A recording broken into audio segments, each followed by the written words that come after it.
வேல் முருகனுக்கு அரோகரா.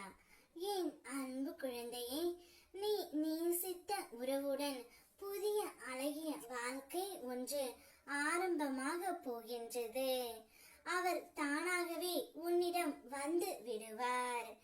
எல்லாவற்றிற்கும் நேரம் காலம் என்பது இருக்கும் தங்கமே.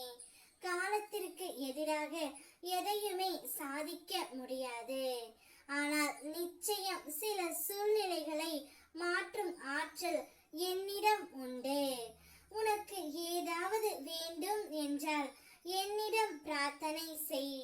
நான் அதை உனக்கு ஒரு பொழுதும் மறக்க மாட்டேன். உன்னுடைய விருப்பங்கள் அனைத்தையும் உன் அப்பன் முருகன் நான் நிறைவேற்றுவேன்.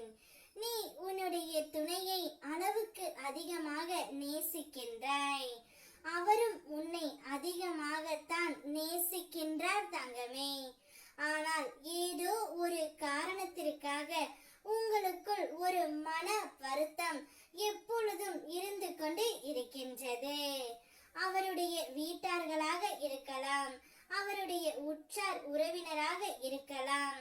யாராவது ஒருவர் மூலம் உங்களுக்குள் மன கசப்பு வந்து கொண்டே இருக்கின்றது. கவலை கொள்ளாதே பிள்ளையே. நீ விரும்பிய உன் துணையின் இல்லத்தில் இருந்து ஒரு நல்ல செய்தி வரப்போகின்றது. நீ நேசித்த அந்த உறவுடன் அவரை மனம் திருந்தி புதிய வாழ்க்கையாக உன்னோடு வாழப் போகின்றார். அவர் தானாகவே தான் செய்த அனைத்து தவறுகளையும் உணர்ந்து உன்னிடம் வந்து மன்னிப்பும் கேட்க போகின்றார்.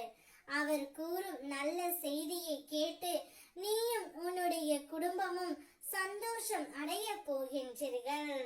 ஒவ்வொரு நாளும் விடியும் போது வழி பிறக்கும் என்று தான் நீ விழிக்கின்றாய். ஆனால் பிறப்பது என்னவோ புது புது வழிகள் தான். ஆனாலும் விழிக்கின்றேன். வழியோடு என் அப்பன் முருகன் இருக்கின்றார் என்ற நம்பிக்கையில். அப்படி என்று நீ என்னிடம் சொல்கின்றாய் தங்கமே.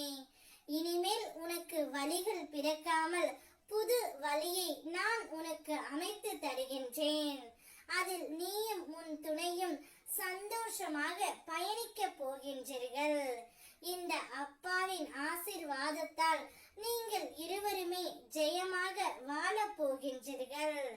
அன்பு என்பது ஒருவரை நாம் நேசிப்பது மட்டுமல்ல.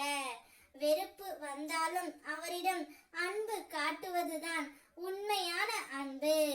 கோபம் வந்தால் கூட இது கடந்து போகும் என்று கூறிக்கொண்டு வாழ்க்கையை வாழ் தங்கமே. அனைத்தும் கடந்து போகும், அனைத்தும் மறந்து போகும். நீ நேசித்த உறவுடன் புதிய வாழ்க்கை